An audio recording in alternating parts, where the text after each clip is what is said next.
In this video, we're going to show you everything you need to know about properly setting up the Rode PodMic dynamic microphone with the Focusrite Vocaster One audio interface. We're going to show you the equipment you need, the equipment you don't need. We're going to talk about why or why not that is. We're going to show you the 4 different ways to set up gain properly on the Vocaster One, and we're going to run through some of the processing that's built into this device. So if you don't have this equipment yet and you're trying to evaluate, you'll be able to hear all the different sounds that are possible while using the Rode PodMic with the Vocaster One. Of course, everything that we show you here will be nearly identical to the Focusrite Vocaster 2, which is the 2-channel version of this. Just obviously it has 2 extra channels, but you'd follow the same steps. It's the same software, the same preamps, the same headphones. Everything like that is the same. So if you're here looking for the 2-channel version, this video should be helpful for you as well. Now, if you are looking for pricing or specs for anything that we cover in this video, we do have links down in the description below with current up-to-date pricing from a variety of online retailers to make sure that you're always getting the best price possible, as there are sales and price fluctuations and that type of thing. Now, before we get into actually connecting the microphone, let's go through some extra equipment that you'll need or don't need. First of all, a lot of people might ask, do you need a Cloudlifter, CL1, or other inline preamp? The answer is no. The Focusrite Vocaster One has a really high quality, powerful, clean, great sounding preamp, and I don't think it's worth the money, even in the slightest amount, to get an outboard inline preamp like the Cloudlifter CL1. This used to be the case for using the Rode PodMic or the SM7B with the previous generation of audio interfaces, but the new generation of equipment that's coming out, like the Vocaster One, does not need that. They know that these microphones need a lot of power to draw, and they've built these appropriately for the most popular microphones, which the Rode PodMic is one of those microphones. Next, the Rode PodMic has a lot of good things about it. It's not a great microphone, but it's a great value microphone. They say that there's a lot of internal pop filtering. That's when you talk into the microphone, you make P and B sounds. It can really blow out the diaphragm of the microphone. I kind of ignore Rode's claim on this. I do highly recommend that you buy a cheap, inexpensive foam windscreen to put on the Rode PodMic. It will make it sound more consistent, less distracting, higher quality. It'll improve everything about this microphone for your podcast or recording or live stream that you're working on. So I'm going to put it on now. I honestly think it looks better too. The Rode PodMic does look cool, but it looks even better, I think, with the foam windscreen on it. Next, a tool that would be helpful is a stand like this, an isolating boom arm. The Rode PSA One is my favorite right now. The neoprene on it is a step up from the previous gen stand that they had. It does take a lot of that bump and tap that comes through the table out of the microphone. The Rode PodMic does have some built-in kind of buffer for that as well, but having an isolating boom arm like this is a nice way to level up your stand. It's not required. We do have some links down in the description below if you want something that's less expensive. Obviously, the big pet peeve on this is that you have to spend about 3 hours to try remove their logo from it, because it is kind of awful that they put their logo right there. For a video like this one, they just get free advertising, which I didn't really sign up for. Lastly, we need to talk about mic placement. It doesn't matter what we do on the Focusrite Vocaster One. If this microphone is not placed correctly, it will sound horrible. So we need to put this just slightly. We want it within a fist of our mouth. And for my preference, I find having it just down below accomplishes 2 things. One, if it's like this, you can't see my face, and that's kind of distracting for a video or podcast or anything like that. And 2, I find for me, if I have it slightly below and slightly at an angle, it kind of removes that breathing sound. I breathe sharply between words. It sounds like that. And if I have it just slightly out of the way, it gets rid of that problem for me. That's a tip that I've picked up over the years.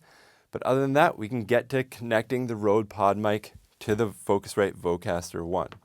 Now, as you've seen up in the top corner here, we've been listening to the lav mic that's clipped onto me this whole time, and that will change to a picture of the PodMic once it's connected. In order to connect the Rode PodMic to the Vocaster One, we of course need an XLR cable like this one that has both types of connectors, the male and female. A lot of people that are new will say, I need a male to female XLR cable. If you just say XLR cable, by standard, they have one of each connector on it. So a couple things that we want to look out for here. We want to connect the end on the back of the microphone, and then we want to run the cable nice and neat. Now, if you're new to audio, people that are new to audio will generally kind of make a mess of cable.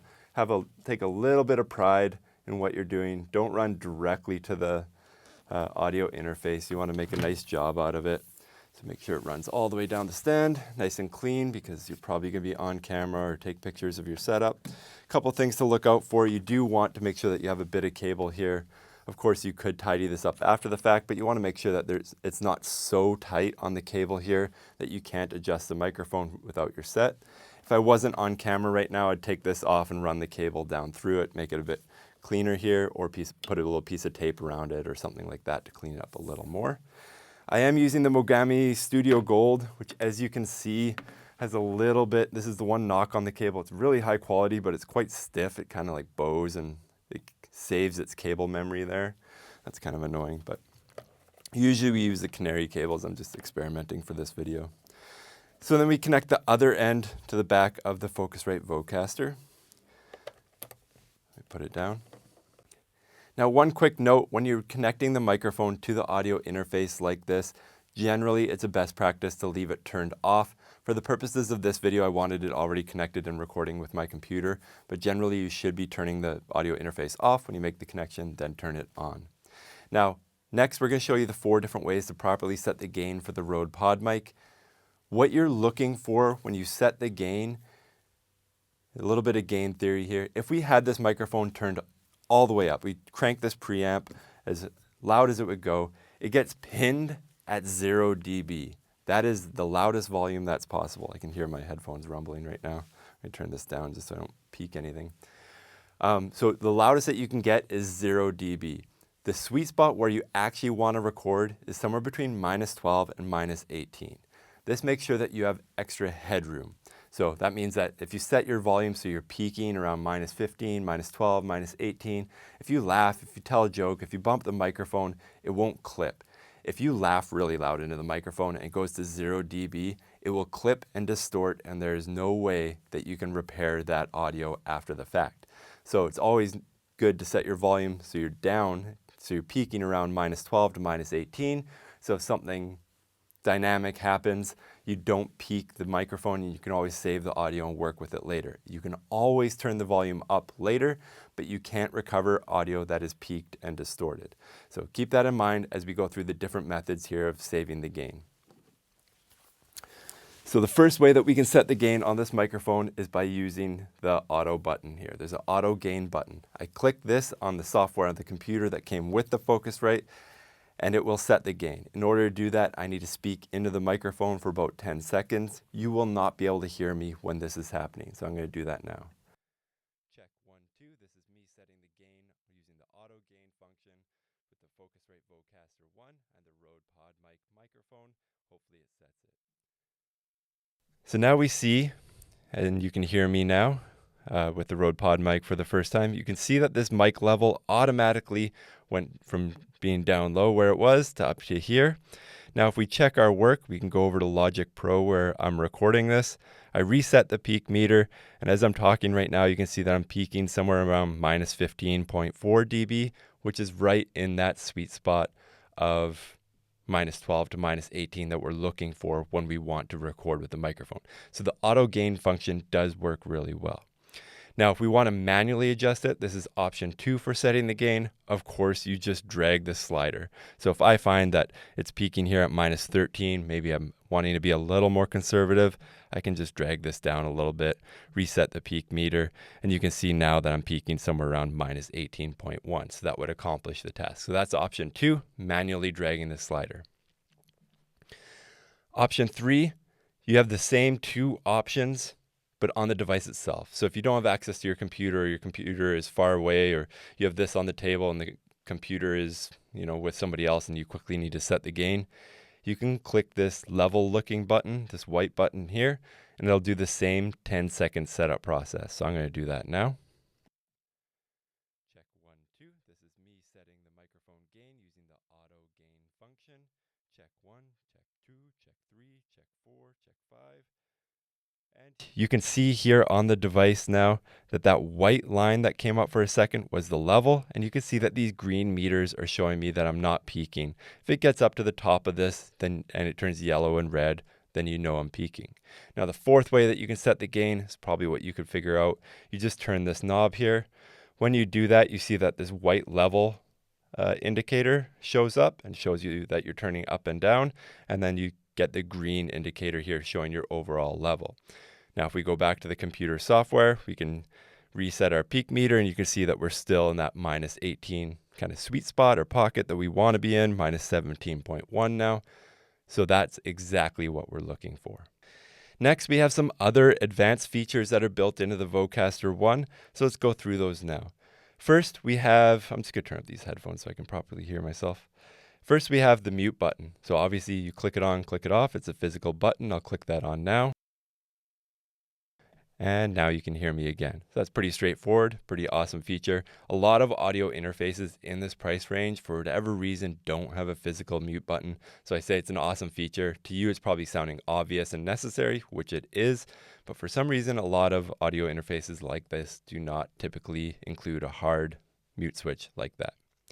Next, we have the enhance mode. You can turn this on the device itself or on the computer side. So let's turn it on the device itself. Now let's take a look at the computer and see what's actually happening here. We get some modes here, so I'm going to start on clean. Clean is the default one. If you've never messed with the computer side of things and you click this button, clean is what you'll get by default. A little bit of compression, a little bit of EQ. You can hear a bit more harsh on the upper frequencies here. Next, it's warm. So obviously with warm, we can expect the lower frequencies to get boosted a little bit. That's what's happening here. This is what the warm mode sounds like. Next, we have the bright one. This one is not my favorite. Definitely don't like this one at all, but I mean, for you and your voice interacting with this microphone, it might be the perfect solution.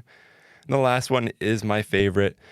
It's called the radio mode, and it's kind of aiming for that AM radio, kind of bigger, authority-based. If you're doing a sports show or podcast or something like that, this is a really good mode to get you kind of closer to your EQ and compression goals that you're probably looking for.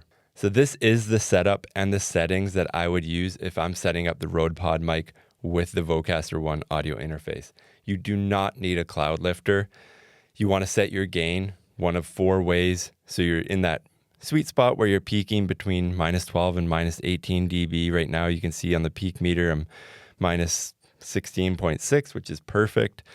If you want the enhance mode, I would use the radio one. That's my favorite. I think if you're podcasting, that's the one that you're going to want. Also, I recommend a boom arm and a pop filter for this microphone. I really do not recommend using this microphone at all without the pop filter. You really hear those P and B sounds come through, and this helps to get rid of that, and it looks better in my opinion. Now again, if you are looking for pricing or specs for anything that you've seen in this video, we have some links down in the description below. If you have any questions about this setup that this did not answer for you, please leave a comment down in the comment section below.